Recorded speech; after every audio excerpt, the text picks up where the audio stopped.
BHD news पे आपका स्वागत है। आज अंतर्राष्ट्रीय योग दिवस के अवसर पर हमारे बीच में योग के विषय में विशेष जानकारी रखने वाले योगाचार्य श्री झनकार नाथ शुक्ल जी उपस्थित हैं। आज इनसे जानते हैं कि योग के विषय में क्या क्या जो है लोगों को इस चीज़ की जानकारी होना चाहिए और क्या कैसे कैसे योग हैं जो जिसके आधार पर लोग अपने घर पर रहकर भी इससे जो लाभ प्राप्त कर सकते हैं, बताइए। देखिए, योग जो है बहुत सरल चीज है। जिन योगाचार्यों ने योग को बहुत कठिन करके बताने की कोशिश की है उनसे हम कतई सहमत नहीं हैं। योग का केवल एक ही मतलब है कि हमारे शरीर में जो करोड़ों कोशिकाएं हैं और वो किसी प्रकार से निष्क्रिय हो जाती हैं तो उनका शरीर को हानि होती है उनसे। तो योग के द्वारा, प्राणायाम के द्वारा, योगासनों के द्वारा उन सारी कोशिकाओं को सक्रिय करने का जो उपक्रम है उसी का नाम योग है। और भगवान कृष्ण ने गीता में जो कहा योग के संबंध में दो तीन बातें कही जाती हैं। एक बड़ा पुराना सूत्र है, योगस्य चित्तवृत्ति निरोधा, मतलब चित्त वृत्तियों का निरोध या चित्त वृत्तियों से अलग हट करके अपने में आना, यही योग है। और भगवान कृष्ण ने कहा योगा कर्मश कौशलम, अपने कामों में, अपनी क्रियाओं में कौशल प्राप्त करना, उनको ठीक से कर पाना ही योग है होता। हाँ, मैं इनके बारे में और बता दूं, ये हिंदी साहित्य के काफ़ी जानकार हैं। विभिन्न क्षेत्रों में इनको हिंदी सभा में या विभिन्न कवि गोष्ठियों में इनको हमेशा सम्मानित किया गया है। भारत उत्तर प्रदेश सरकार द्वारा आपको जो है सजना पुरस्कार से पुरस्कृत किया गया है। इस क्षेत्र में काफ़ी विख्यात हैं। आप जानना चाहते हैं कि कौन कौन से योग जो हैं त्वरित इनसे लाभदायक हैं जो आपके द्वारा जो आपके द्वारा किए जाएंगे।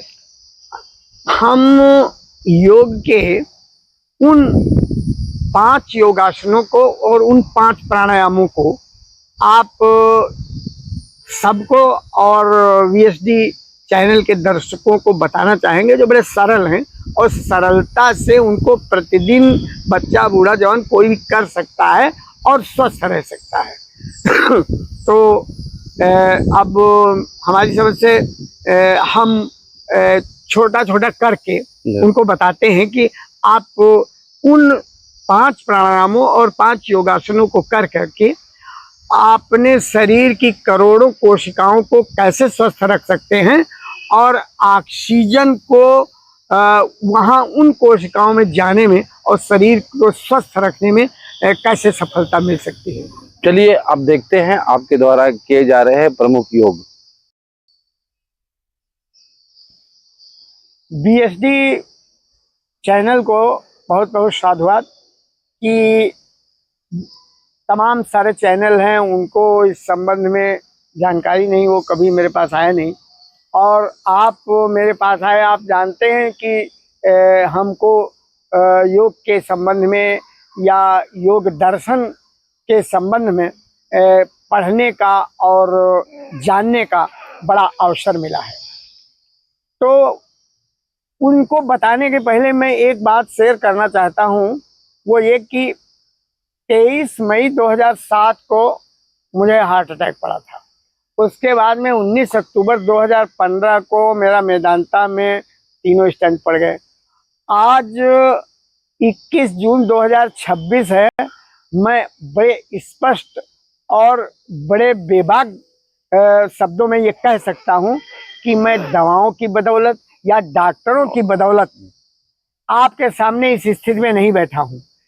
वह जो प्रक्रिया है वह केवल योग है जिसके आधार पर मैं आज आपके सामने बैठा हूँ और 20 साल हो चुके हैं इसी योगाभ्यास के द्वारा, इन्हीं योगासनों के द्वारा, इन्हीं प्राणायामों के द्वारा मैं बहुत स्वस्थ हूँ। BHD चैनल के संचालक आलोक जी बैठे हुए हैं। इनको पता है 1-2 बार हमारे साथ इन्होंने 15 किलोमीटर एक बार टहला दिया हमको सवेरे, तो हमारे साथी जिनको कोई बीमारी नहीं, उन्होंने कहा लोग के साथ अब टहलने नहीं जाएंगे, लेकिन हमको कोई फर्क नहीं पड़ा। वो ये सब योग का, इन्हीं प्राणायामों का, इन्हीं योगासनों का परिणाम है। तो सबसे पहले जब हम योग शुरू करते हैं तो शरीर को रिलैक्स करते हैं, शरीर को नॉर्मल करते हैं। ये जो पांव भगवान ने आपको दिए हैं, इन्हीं पांव पर शरीर का सारा बोझ हमेशा रहता है। तो पहले इन पांवों को ऐसे आगे करके और इनको ऐसे हिला करके हम शरीर को रिलैक्स करते हैं कि शरीर हमारा नॉर्मल हो जाए, हर चीज करने के लिए तैयार हो जाए। तो ऐसे ऐसे ऐसे करके हम शरीर को नॉर्मल करते हैं। इस तरीके से करने से यहाँ तक कि ये जो सुषुम्ना नाड़ी है, यहाँ से वहाँ तक, और आंतें जो हैं उन पर भी इस क्रिया का असर पड़ता है। फिर 10 बार पैरों को ऐसे घुमाते हैं, फिर 10 बार ऐसे उल्टी तरफ से घुमाते हैं, फिर 10 बार ऐसे करते हैं। तो ये जो मोटी नस होती है, यहाँ से वहां तक, यहाँ से दिमाग तक, इसका खिंचाव होता है, वो सक्रिय होती है। इससे ऐसा करने है बड़ी साधारण क्रिया, लेकिन ये बड़ी महत्वपूर्ण क्रिया है। ये जो मोटी नस आपको दिख रही ऊपर, ये इसका मस्तिष्क से लेकर यहाँ तक जुड़ाव। तो जब हम ऐसे करते हैं तो इसमें तनाव, तो वो पूरी नस जो है दिमाग तक सक्रिय हो जाती है। और मैं बड़े दावे के साथ कहता हूँ, इस साधारण से योगासन को जो लोग करते हैं उनको कभी फालिज अटैक नहीं हो सकता। और फिर हम इस तरीके से उंगलियों को हिलाते हैं, इस तरीके से हिलाते हैं। ये उंगलियां जो आप देख रहे हैं, इन उंगलियों से भी मस्तिष्क तक की नसों पर दबाव पड़ता है, असर पड़ता है। वो जो निष्क्रिय पड़ी हुई जो कोशिकाएं हैं वो सक्रिय हो जाती है। उसके बाद में फिर हम क्या करते हैं, ये अभी ये पहला योगासन ही चल रहा है। फिर हम 10 बार दाहिने पैर को ऐसे करते हैं और 10 बार बाएं पैर को ऐसे करते हैं, फिर ऐसे 20 बार ऐसे करते हैं। तो इससे क्या होता है, इससे हमारी जो किडनी है, दाएं तरफ किडनी 2 होती हैं, आप सबको पता है, एक दाईं तरफ होती है, एक बाईं तरफ होती है। तो इससे किडनी पर एक दबाव पड़ता है। तो उसमें किसी प्रकार की गांठ, किसी प्रकार का अवरोध, किसी प्रकार का कुछ है, तो उसको ठीक होने में और उसको नॉर्मल होने में इस साधारण क्रिया से बहुत बल मिलता है। और इसके बाद में एक प्राणायाम जो आंतों की और लीवर के लिए प्रायः बड़ा प्रचलित प्राणायाम है, जिसको कपालभाति के नाम से जाना जाता है।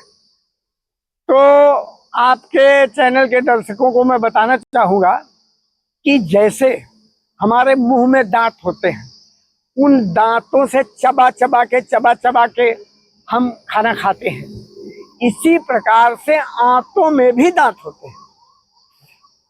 तो जब हम कपालभाति प्राणायाम करते हैं तो वो आंतों के दांत सक्रिय होते हैं।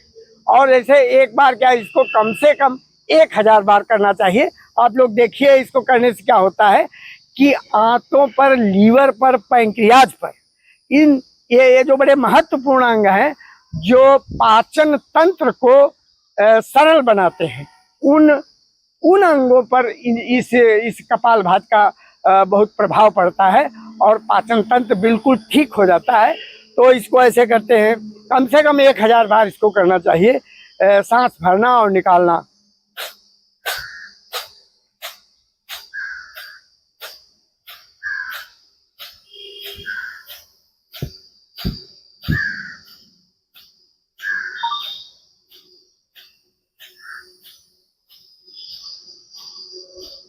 तो इसको जब हम 1000 बार करते हैं तो जो पैंक्रियाज की और लीवर की, आमाशय की और आंतों की जो निष्क्रिय कोशिकाएं हैं, उन निष्क्रिय कोशिकाओं में संचालन उत्पन्न हो जाता है और वो सब संचरित हो जाती हैं, वो सब क्रियाशील हो जाती हैं।